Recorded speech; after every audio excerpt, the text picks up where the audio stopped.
Hey everyone, and welcome back to my channel.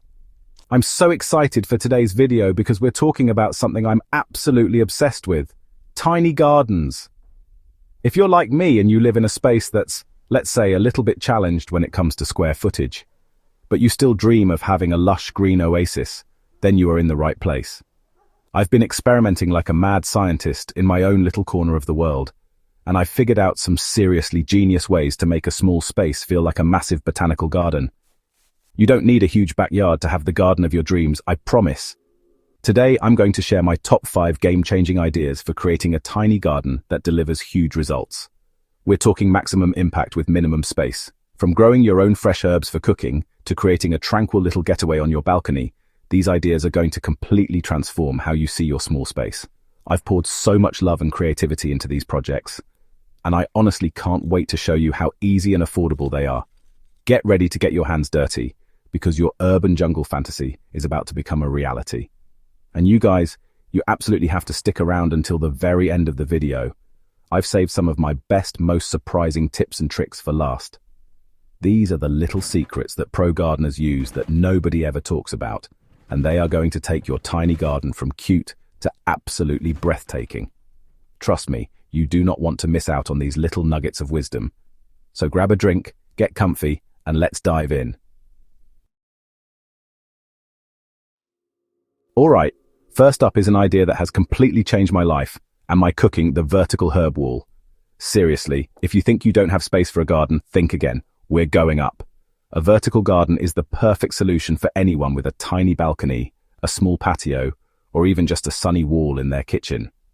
It utilizes that dead vertical space and turns it into a living, breathing, and delicious work of art. Imagine stepping outside to snip some fresh basil for your pasta or mint for your mojito. It's the dream, right?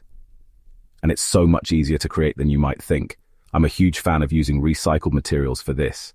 You can take old plastic bottles, cut them in half, paint them cute colors, and hang them up on a trellis or a wooden pallet. It's super affordable and so good for the planet.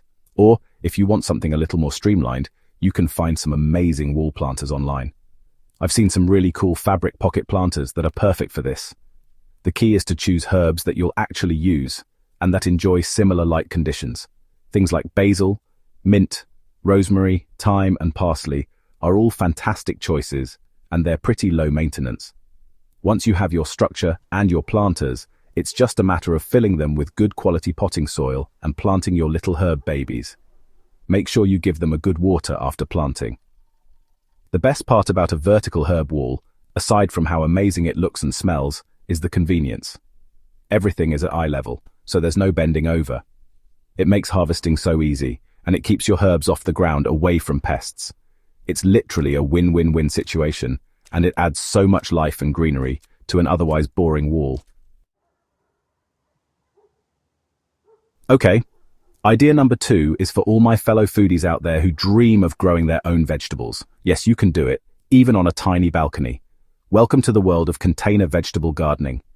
This is where you can let your creativity run wild with different pots, containers, and grow bags. You don't need a massive plot of land. You just need a few well-chosen containers and a spot that gets at least 6 hours of sunlight a day. It is so rewarding to watch a tiny seed sprout and grow into something you can actually eat. The flavor of homegrown vegetables is just chef's kiss. So, what can you actually grow in pots? You'd be surprised. I've had amazing success with cherry tomatoes. They have varieties specifically for containers that are super productive. Leafy greens like lettuce, spinach, and kale are also perfect because you can just harvest the outer leaves and they'll keep growing. Radishes and carrots are another great option. Just make sure you get a deep enough pot for them. And don't forget about things like bell peppers and bush beans. The key is to choose dwarf or patio varieties whenever you can, as they're bred to stay compact. The most important thing with container gardening is the soil and watering. Containers can dry out much faster than a traditional garden bed, so you'll need to stay on top of watering, especially on hot, sunny days. I like to use a good quality potting mix that's specifically designed for containers, as it has better drainage. You can also get creative with your containers. Think galvanized tubs, wooden crates, or even colorful buckets. Just make sure they have drainage holes at the bottom. This is your little farm, so make it look cute. Are you ready to take your tiny garden to the next level? Literally. Idea number 3 is all about the magic of hanging baskets. I am obsessed. Hanging baskets are my secret weapon for adding instant drama, color, and a sense of lushness to a small space. By drawing the eye upward, you create the illusion of a much bigger, fuller garden. It's like adding living chandeliers to your outdoor area. You can hang them from your balcony railing, from ceiling hooks, or from a shepherd's hook. It's an incredible way to maximize every single inch of your vertical space.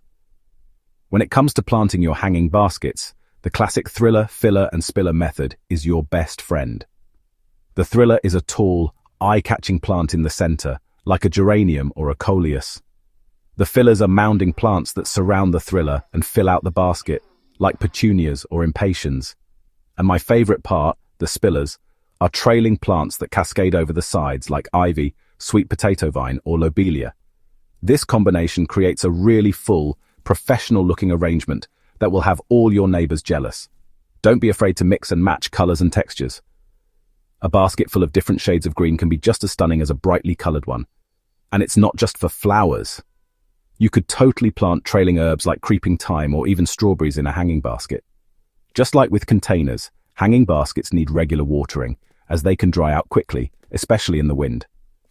I also recommend feeding them with a liquid fertilizer every couple of weeks during the growing season to keep them looking their absolute best. Get ready for a waterfall of foliage. Now, let's talk about adding an element of tranquility and sound to your tiny garden. Idea number 4 is to create a miniature water feature. I know what you're thinking. A water feature sounds complicated and expensive, right? Wrong. I'm talking about a super simple DIY tabletop fountain or a small container water garden. The gentle sound of trickling water is incredibly relaxing and can help to drown out city noise, turning your tiny balcony into a serene Zen retreat. It's like having a mini spa right outside your door. Creating one is so much fun. All you need is a waterproof container. It could be a ceramic bowl, a galvanized tub, or a pretty planter with no drainage holes. Then you'll need a small submersible pump, which you can find online or at a garden center for super cheap. You just place the pump in the bottom of your container, cover it with some pretty river rocks or glass beads, fill it with water, and plug it in. You can add some floating candles or even small aquatic plants like water hyacinth or dwarf water lilies to make it even more beautiful. Not only does a water feature add a calming ambience, but it's also amazing for the ecosystem of your tiny garden. It attracts birds, butterflies, and other pollinators who will come for a drink, adding more life and movement to your space. It's a focal point that adds a touch of sophistication and makes your garden feel so much more established and complete.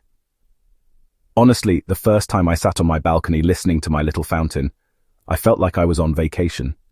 It's a small detail that makes a world of difference.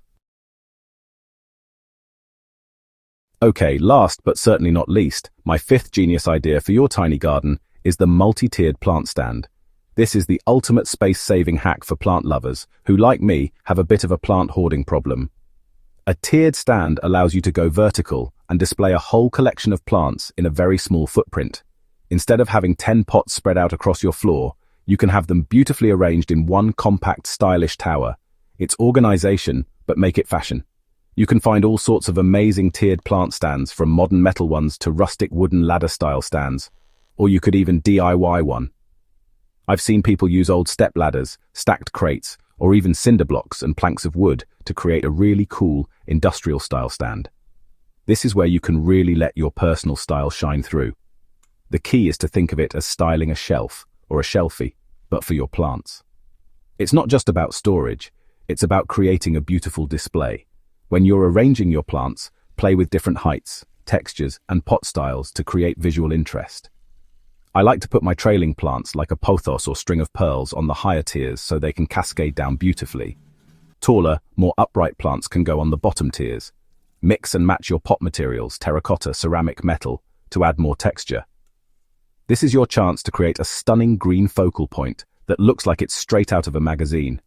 It's the perfect way to showcase your plant collection and make your tiny garden feel abundant and curated. And that's a wrap on my 5 genius ideas for tiny gardens. I really hope you guys are feeling inspired to go out and create your own little green paradise. But wait, like I promised, I have a few extra secret tips for you. First, don't throw away your used coffee grounds. They are an amazing nitrogen-rich fertilizer for your plants, especially acid-loving ones like tomatoes and roses.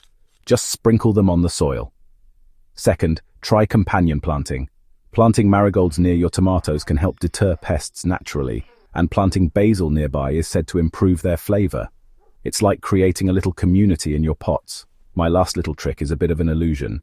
If your balcony or patio feels really small, try placing a mirror on one of the walls. A weatherproof outdoor mirror will reflect all your beautiful greenery and the light, instantly making the space feel twice as big and a lot brighter. It's a designer trick that works wonders in small gardens. Now it's your turn. I want you to go out there and try these ideas. Don't be afraid to experiment and make them your own. Gardening is all about having fun and connecting with nature, no matter how small your space is. I would absolutely love to see what you create, so please share your own tiny garden tips and tricks in the comments below. Let's build a community of small space gardeners and inspire each other. Thank you so much for hanging out with me today. If you enjoyed this video and want more creative DIY and gardening ideas, please give it a thumbs up and don't forget to hit that subscribe button and the little notification bell so you don't miss a thing. I'll see you all in the next video.